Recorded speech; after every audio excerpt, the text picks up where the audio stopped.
राष्ट्रीय और अंतर्राष्ट्रीय योग दिवस।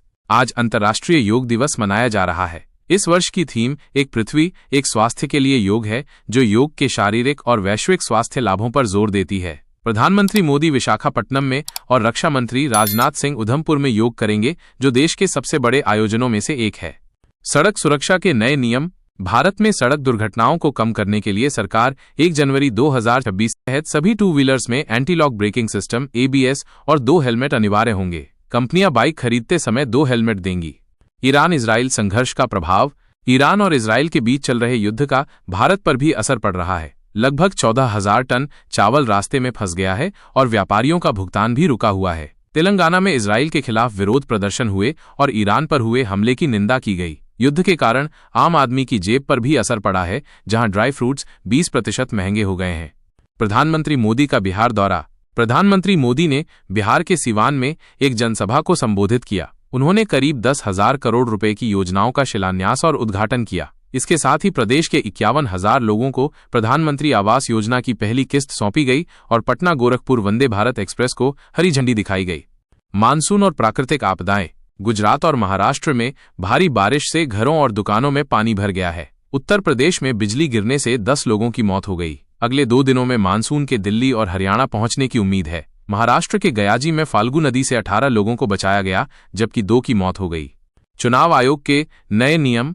निर्वाचन आयोग ने चुनाव के वीडियो फुटेज और तस्वीरों को स्टोर करने के नियमों में बदलाव किया है। अब इन्हें 45 दिनों तक स्टोर किया जाएगा। आयोग का कहना है कि CCTV फुटेज को सार्वजनिक करने से मतदान की गोपनीयता भंग हो सकती है और AI के उपयोग से इसका दुरुपयोग हो सकता है।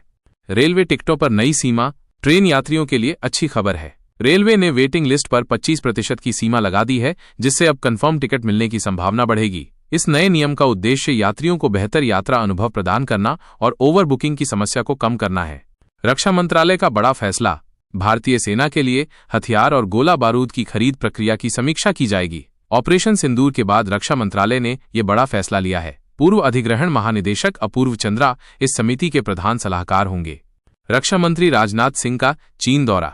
रक्षा मंत्री राजनाथ सिंह 25 से 27 जून तक चीन के किंगडाओ शहर में होने वाली SCO समिट की बैठक में हिस्सा लेंगे। 7 साल बाद किसी भारतीय मंत्री का ये दौरा है। इस बैठक में पाकिस्तानी रक्षा मंत्री भी पहुंचेंगे। Corona update. देश में पिछले 24 घंटों में कोरोना से 4 मौतें हुई हैं और सक्रिय मामले घटकर 5,608 हो गए हैं। ICMR NIV के निदेशक डॉक्टर नवीन कुमार ने बताया कि सिंगापुर का निम्बस वेरिएंट भारत में फैल रहा है। IPL 2025 ने तोड़े रिकॉर्ड। IPL 2025 ने व्यूअरशिप के नए रिकॉर्ड बनाए हैं, जिसमें कुल 840 बिलियन मिनट का वॉच टाइम दर्ज किया गया। पंजाब बेंगलुरु फाइनल सबसे ज्यादा देखा जाने वाला T20 मैच बना। एयर इंडिया की उड़ानें रद्द।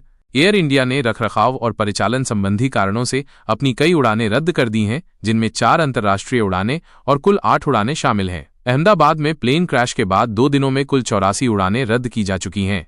साइबर सुरक्षा पर खतरा। एप्पल, फेसबुक और गूगल के 16 अरब पासवर्ड लीक होने का दावा किया गया है। मई में 18 करोड़ से अधिक का दावा किया गया था, जो अब तक की सबसे बड़ी सेंधमारी में से एक है।